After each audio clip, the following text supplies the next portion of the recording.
মৰমৰ ছাত্ৰ ছাত্ৰীসকল, আজি মই তোমালোকক পাৰ্ট নং 3 বসতিৰ সমূহ প্ৰশ্নৰ উত্তৰ দি আছোঁ। তোমালোকে লোৱা। 1 নম্বৰ আছে খালী ঠাই পূৰ কৰা। খালী ঠাই পূৰ কৰিব লাগিব।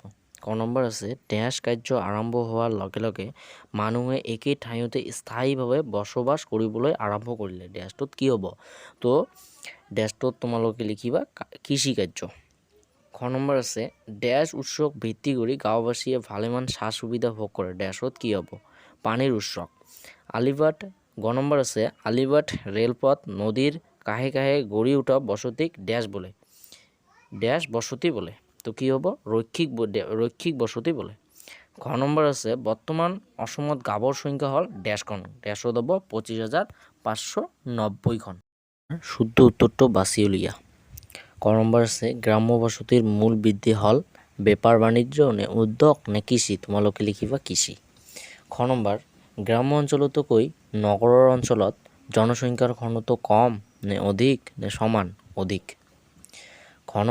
গ নম্বৰ আছে ভাৰতৰ প্ৰায় 70-80-60% লোকে গাঁৱত বাস কৰে। তোমালোকে লিখিবা 70% লোক। খ নম্বৰ কোনো ঠাইত থূপ খাই থকা বসতিয়ে হ'ল ৰৈক্ষিক বসতি নে কেন্দ্ৰীভূত বসতি নে পাতল বসতি? তোমালোকে লিখিবা কেন্দ্ৰীভূত বসতি।